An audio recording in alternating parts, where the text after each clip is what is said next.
মাংস বানাবো আজকের রেসিপিতে। আমাদের মাংস রান্না হবে। এদিকে পেঁয়াজ, তেজপাতা, এদিকে আলু বসিয়েছি ভাজতে। আলু প্রায় ভাজা হয়ে গেছে মোটামুটি।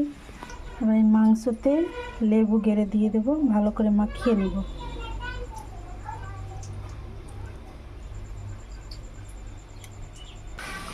আলুগুলো ভাজা হয়ে গেছে, এবার নামিয়ে নেব। আলু নামিয়ে নিয়েছি, ভাজা হয়ে গেছে। আলু ভাজা তেলগুলো আছে, এর মধ্যে পেঁয়াজগুলোকে ভেজে নেব।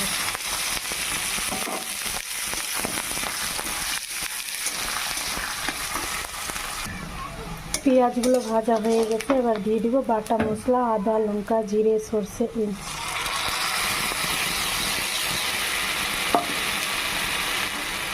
লবণ, হলুদ, লঙ্কার গুঁড়ো। এটাকে ভালো করে ভেজে নেব, মশলাটাকে কষিয়ে নেব।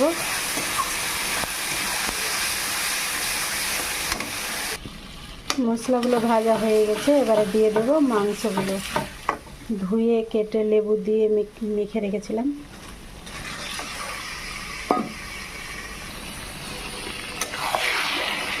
মাংসগুলোকে ভালো করে ভেজে নেব, কষিয়ে কষিয়ে।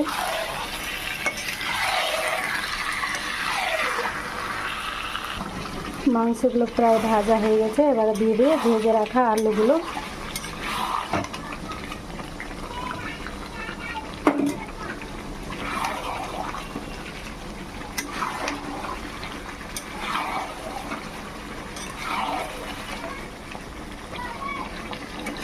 মাংস আলুগুলো ভাজা হয়ে গেছে, এবারে দিয়ে দেবো জল।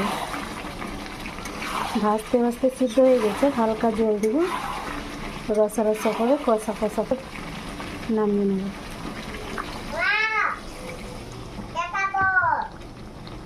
ভালো করে নাড়াচাড়া করে ঢাকা দিয়ে দেব।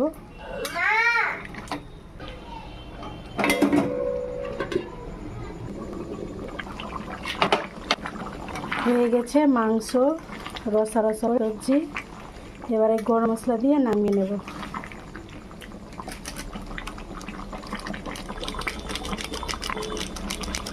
বন্ধুরা, দেখার অন্য রেসিপিতে। ভালো থাকবে।